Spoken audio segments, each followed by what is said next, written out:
So I'm having a chat with Jesse from Times of Grace, also Killswitch Engage. How are you? Yeah, well, thanks, Tim. How are you? Yeah, not too bad. Thanks very much. So firstly, the track that we've been playing most recently of yours is Medusa. What can you tell us about the single? Medusa is obviously a pretty dark song. It's a song about betrayal. It's a song about finding your feet again after being knocked down. It's about my personal life and going through a rather painful divorce and split up and dealing with the aftermath and also finding strength to just keep pushing on, to keep cracking on. And I just found a really poetic angle in the story of Medusa, the image of Medusa and the idea of your heart being turned to stone. So, yeah, it's kind of a poetic interpretation of just struggling and figuring out how to move forward in your life. Yeah, excellent. Well, that's off a brand new record of yours coming out in a couple of weeks' time. It's your second record. What can people expect to hear from the release? It's definitely an emotional roller coaster. It's melancholy. It's cathartic. It's diverse. You know, it's heavy topic-wise, but tends to be a little slower and more musical, I think, than the last record.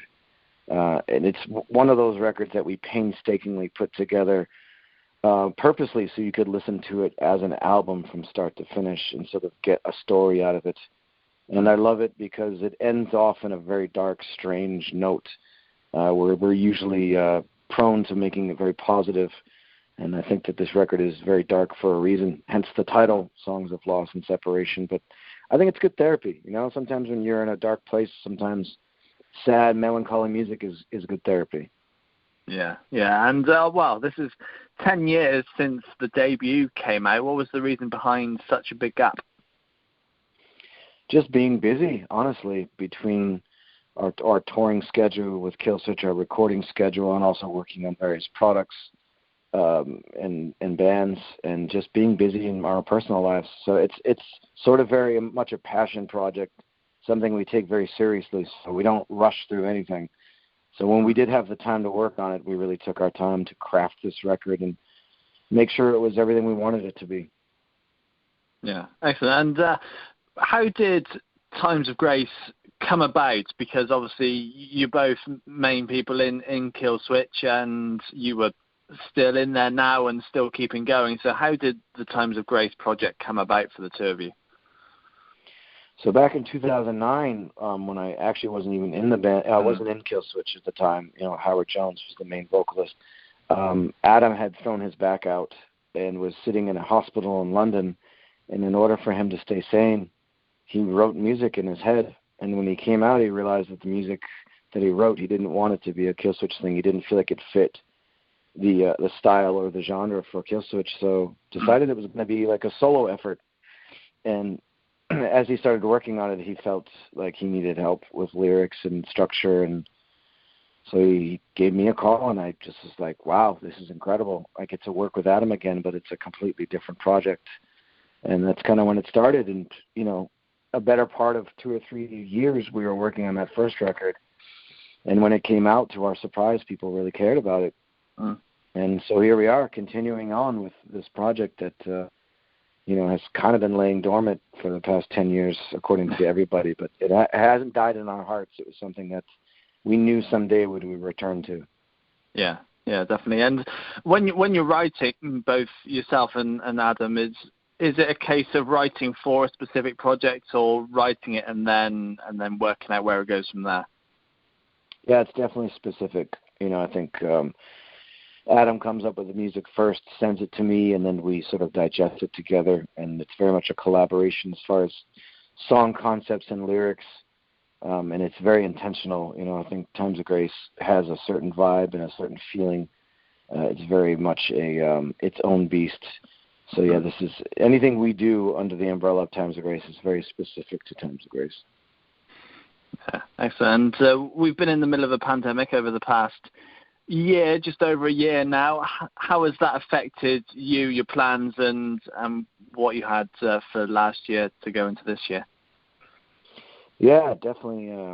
As it did with everybody, kind of threw me through a crazy loop, and A range of emotions, from learning how to cope and figure out who I was without a tour bus on the stage.